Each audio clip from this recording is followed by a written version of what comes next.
Hello guys, आज की इस वीडियो में पढ़ेंगे हम वसीयत के बारे में। क्या होती है वसीयत? वसीयत कौन कर सकता है और कब लागू होगी? वसीयत कौन नहीं कर सकता? कौन सी संपत्ति की वसीयत कर सकता है कोई व्यक्ति और कौन संपत्ति की वसीयत नहीं कर सकता? और वसीयत कितनी बार की जा सकती है? वसीयत को कैंसिल भी किया जा सकता है या नहीं, या कोर्ट में चैलेंज किया जा सकता है, नहीं किया जा सकता? मुस्लिमों के लिए वसीयत के क्या कानून बनाए गए हैं उसके बारे में, और वसीयत के लिए क्या क्या दस्तावेज की जरूरत है, और कितने पैसे लगते हैं वसीयत में। इन सभी प्रश्नों के उत्तर को जानने के लिए आपको मेरी वीडियो को बस लास्ट तक देखना होगा। क्या होती है वसीयत? देखो, जो वसीयत है यह लिखित में भी हो सको और मौखिक भी हो सको। मौखिक का मतलब यह है, यानी कि जो वसीयत होती है किसी के जो होता है ना, ये ब्लड रिलेशन में चलती है। ऐसे नहीं कि भाई हम किसी जो बाहर का व्यक्ति, तीसरा व्यक्ति, यानी कि जिसके साथ हमारे कोई संबंध नहीं है, ठीक है, तो हम उसके नाम वसीयत कर देंगे। ऐसा नहीं है। हमें जो वसीयत हो, ये ब्लड रिलेशन का मतलब बाप बेटे को कर सको, अपनी वाइफ को कर सको एक व्यक्ति, ठीक है जी, ये या दादा अपने पोते के लिए कर सको, या भाई भाई को कर सको, भाई बहन को कर सको। तो ऐसे नहीं है कि किसी तीसरे व्यक्ति को की जा सको वसीयत। और वसीयत का मतलब ये होता है कि एक व्यक्ति स्वेच्छा से अपने अधिकार, यानी कि जिस कोई भी संपत्ति होगी, कोई भी जमीन होगी, कोई भी मकान होगा, कोई भी अचल अचल मतलब चल संपत्ति के नहीं वसीयत की जा सकती। भाई कोई कह लो कि मैं अपने वसीयत कर रहा कि जो चल संपत्ति या कार मेरे मरने के बाद इसकी हो जाएगी, ठीक हो, ये कह कर सको अचल संपत्ति, जैसे कि जमीन, मकान, दुकान, जो अचल संपत्ति की वसीयत की जा सको। और ये लिखित में हो तो बेहतर हो, और ना भी लिखित में हो जब भी, क्योंकि किसी भी व्यक्ति के मरने के बाद उसके जो भी वारिस काम होंगे उसके बच्चे ही होंगे, उसमें लड़का हो या लड़की हो, ठीक है। और अगर लिखित में हो, लिखित में तो मसला ये आ जा, बहुत सी बार देखा गया कि लिखित में एक वसीयत की जरूरत तब पड़ती हो जब जैसे एक व्यक्ति को दो बच्चे, एक बच्चा क्या करता हो कि अपने माता पिता की सारी बातों को मानना और क्या कर रहा, उनकी सेवा कर रहा, लेकिन दूसरा बच्चा क्या कर रहा, ना तो बातों को मानता ना सेवा करता। इसलिए माँ बाप क्या करते हो कि वसीयत उन्हें लिखनी पड़ती हो। अन्य तो कोई जरूरत नहीं है, मरने के बाद तो जो भी संपत्ति, जो प्रॉपर्टी, वो तो अपने बच्चों के नाम आनी आनी, लेकिन लिखित में सिर्फ इसी सिचुएशन में देनी पड़ती हो। या कोई बाप हो, उसे पता कि उसका लड़का अच्छा नहीं है और वो सारी संपत्ति अपने पुत्र के नाम कर दे, वसीयत लिख दे, क्योंकि उसे पता कि उसका जो लड़का वो ऐबला, वो नशेड़ी, जुहारी, कुछ भी ऐसी स्थिति हो जाए या कुछ भी सिचुएशन हो जाए, वसीयत कौन कर सको? कोई भी व्यक्ति वसीयत कर सकता हो। बस वह व्यक्ति वसीयत नहीं कर सकता जो अनसाउंड माइंड हो। अनसाउंड माइंड का मतलब पागल हो, या उसकी आयु 18 वर्ष से कम हो, ठीक हो।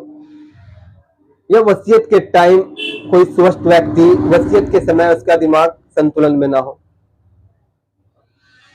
पहले जमाने में चलता था कि गुंठे लगवा लिए, लेकिन अब नहीं चलता। अब ये सब चीज ऑनलाइन हो गई। और अगर आप नोटरी अधिवक्ता द्वारा भी वसीयत कराना चाह रहे या करवा रहे, तो उसे भी आपको फिर साबित करना पड़ेगा। साबित कहां करना पड़ेगा? साबित करना पड़ेगा सिविल कोर्ट में, या पर्याप्त डॉक्यूमेंट देखे जाएंगे आपके। लागू कब हो? लागू तो ये जो वसीयत का जो मसला, लागू यह व्यक्ति की मृत्यु, वसीयत कर रहा उसकी मृत्यु के बाद ही लागू होती है वसीयत, उससे पहले लागू नहीं होगी। कौन सी संपत्ति की वसीयत कर सको? मैंने बताया आपको, अचल संपत्ति जैसे मकान, दुकान, खेतों की जमीन, बहुत सी अचल संपत्ति उसकी वसीयत कर सकता हूं, लेकिन किसी ऐसी संपत्ति की नहीं करता जिस पर उसका अधिकार ही ना हो। और कितनी बार वसीयत की जा सकती है? अगर पार्टिकुलर किसी जमीन के लिए कोई व्यक्ति उसकी वसीयत कर दी उसने एक बार और उसने कैंसिल नहीं कराई, तो वसीयत एक बार ही रहेगी और उसकी मृत्यु होगी तो वह लागू हो जाएगी। और अगर जीते जी उसने किसी पार्टिकुलर संपत्ति की कोई वो वसीयत कर दी और फिर देखा परिस्थितियां बदल गई, जो बच्चा क्या कर रहा था, उसके अपने माँ बाप की सेवा कर रहा था, या कुछ भी परिस्थितियां चेंज हो गई, तो उस वसीयत को कैंसिल कर सकता हो, लेकिन वही व्यक्ति कर सकता हो जिसने वसीयत करी अपने जीते जी।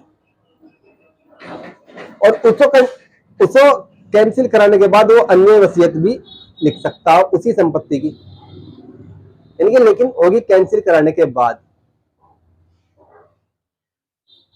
ठीक है, वसीयत को कैंसिल कौन कर सको? जो व्यक्ति वसीयत लिखता हो वही वसीयत कैंसिल करा सकता हो। और अगर तीसरा व्यक्ति वसीयत कैंसिल कराना चाह रहा, जैसे कि मैंने आपको बताया, दो बच्चे, एक बात मानता, सब बात मान में, एक नहीं मानता, लेकिन वो उसको कैंसिल कराना, तो वो फिर उसको कोर्ट में चैलेंज करेगा। जो कोर्ट का आदेश होगा वही सर्वसर्वी होगा, वही मान्य होगा। मुस्लिमों में जो वसीयत के जो कानून बनाया गया है कि मुस्लिम व्यक्ति अपनी संपूर्ण संपत्ति की वसीयत नहीं कर सकता। मुस्लिम व्यक्ति को संपूर्ण संपत्ति की वसीयत के लिए एक, यानी कि अपने जो उसके उत्तराधिकार हो उनका क्या लेनी पड़ेगी? सहमति लेनी पड़ेगी, नहीं तो मुस्लिम व्यक्ति कोई संपत्ति के 1/3 भाग की वसीयत कर सको, उससे ज्यादा की वसीयत नहीं कर सकता। और अगर संपूर्ण संपत्ति की करना चाह रहा कोई भी मुस्लिम व्यक्ति, तो उसके जो उत्तराधिकारी, यानी कि उसके अगर कोई वो हो, उसका लड़का, उसके पोते पाते जो भी है, उसके जो भी उत्तराधिकारी को होगा, टार के हाँ करा रहे आप, तो आपको सबसे पहले उस संपत्ति का जो भी, जिसकी भी आप वसीयत करना चाह रहे हैं, कोई मकान हो गया, दुकान हो गया, ठीक हो, अगर उसके बहुत सी संपत्ति ऐसी जिसके कागज भी, मतलब ऐसा के दादी लहे पैतृक संपत्ति रहते आ रहे, तो बस उसमें चौधरी खुलवा देंगे उसमें कि भाई फला फला मकान हो, वहां हो, यो हो, वो अगर खतरा नंबर है वो खुलवा दो, भाई इसके आड़ पड़ोस में किसका मकान, आगो पीछे किसका मकान हो, या कितनी संपत्ति कर रहा हो वसीयत। ऐसा नहीं है कि के पास कई बीघे जमीन हो, किसी संपूर्ण सारी जमीन कर रहा, जिसकी भी वसीयत कर रहा, जितने भी भाग की कर रहा उसकी कर सकता हूँ। इसमें आधार कार्ड, वसीयत करने वाले का फोटो, ठीक है, और इसमें 2 गवाह जरूरी, 2 गवाह होने चाहिए वसीयत के लिए। और रही बात पैसों की, पैसे इसमें अगर किसी आप एडवोकेट से कराना चाह रहे तो आपके 5-4 हजार रुपए आपके खर्च हो जाएंगे, लेकिन फीस इसकी कम ही, लेकिन फिर भी जो भी फीस इसके समझ लो 100 रुपए का स्टाम्प होता है, 350-400 रुपए रजिस्ट्री जिस टाइम आप कराओगे वहां पर इसकी फीस पे करनी पड़ेगी, लेकिन फिर भी उसको ड्राफ्ट करने के लिए, उसको तैयार करने के लिए और पैसे खर्च हो जा। वसीयत के बारे में सिर्फ इतना ही। और अगर मेरी वीडियो आपको अच्छी लगे तो भाई लाइक, कमेंट और सब्सक्राइब करना मत भूलिएगा।